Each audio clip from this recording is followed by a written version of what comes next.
Whether you're an undergraduate student or a postgraduate student or a PhD student, one of the key, most important, crucial things you'll have to do at university is to manage your time and tasks.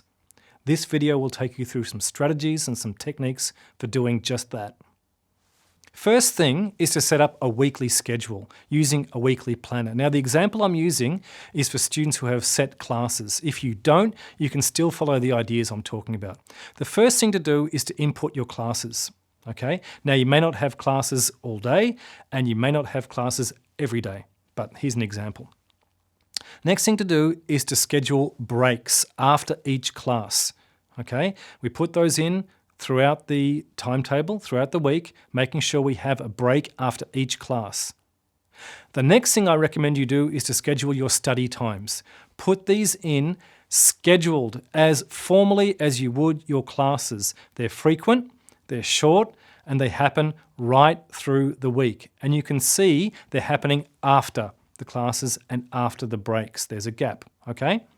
Then we have our days like Friday in this example and Saturday and Sunday where we have longer periods of time where we have to account for the schedule ourselves. Do the same thing. Schedule study sessions and schedule break sessions. Look at Saturday as an example. We might start with an early session, have a long break, have a mid-afternoon session, have a long break. Sunday we might have 4 study sessions, punctuated, separated by breaks. So here's the tip. Schedule study sessions like classes in a weekly planner. So it's scheduled and expected. So talking about these sessions a bit more, we recommend frequent, regular, intensive, limited sessions. So the recommendation is short, intensive sessions, 1 hour minimum, 2 hours maximum before a break. If we can compare two situations, a 10-hour marathon study session versus an intensive 7-hour study session. So here's the 10-hour one. Here's the 7-hour one. Which one do we get more quality study time from?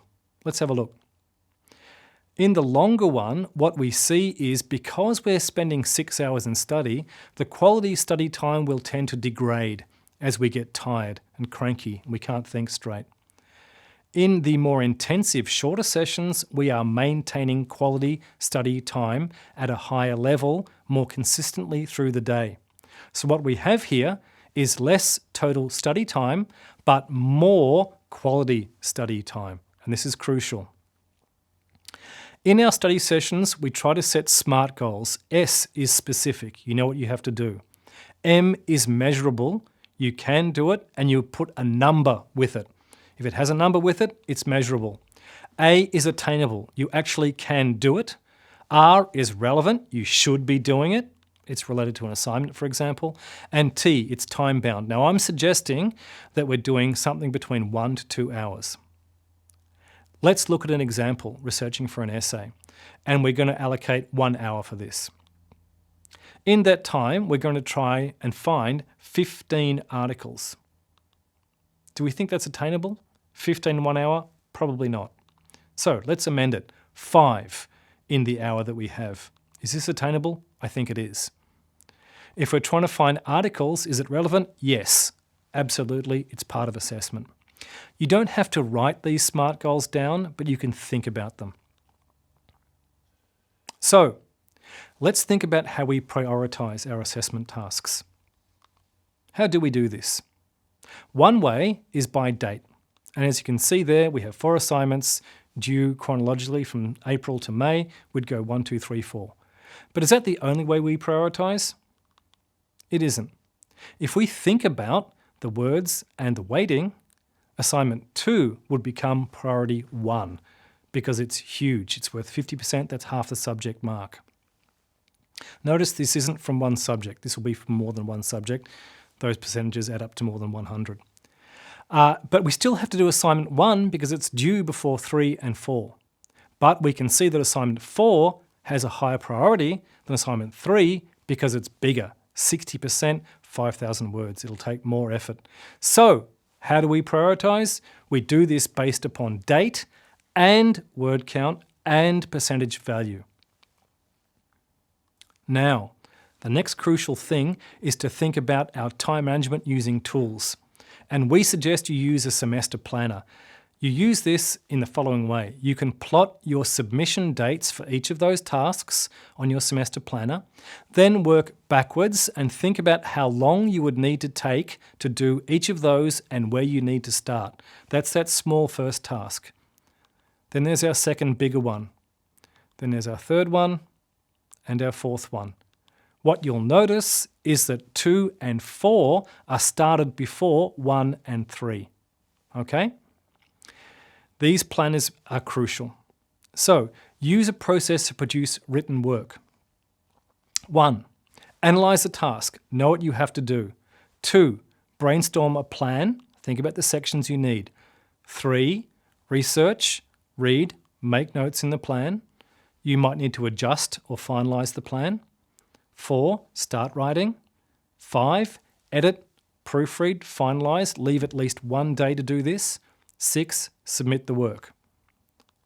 Let's go back to the semester planner. Now, this is where this becomes crucial because we can use this to think about when we do parts of that process. We analyze the task, we brainstorm, we do our reading and research and noting, we do our writing, we use this day to edit, proofread, finalize, and then we submit. These semester planners become crucial task and time management tools. You can get them at Stop 1, you can get them at any library, or you can get them at Academic Skills. So, think about how important your tasks are. 2 really good prioritizing questions to ask yourself are, do I really need to do this? Or, what will happen if I don't do this? So for example, if you have a 50% task which is due in 2 weeks, what will happen if I don't do this? I will lose half the marks for this subject, okay? There's a really good movie on tonight.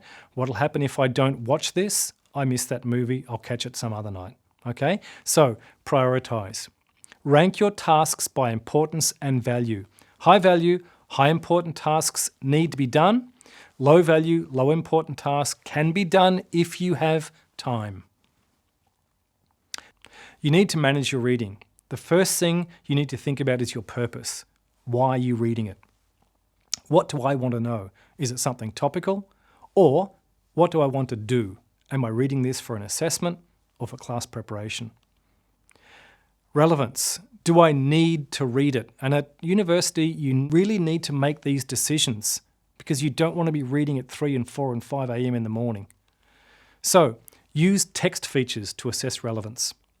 Things such as the abstract, intro, subheadings. Scan for facts, figures, keywords. If the text is relevant, read it. If not, don't.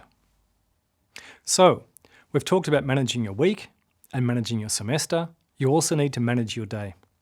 So, work out your best times to study and work well, and schedule study times at those times that you work well. Create daily to-do lists. Cross off the things as they get done. It's a really good feeling. Remove distractions. Have breaks. They are very important. For more tips and resources, search for Academic Skills UniMeld.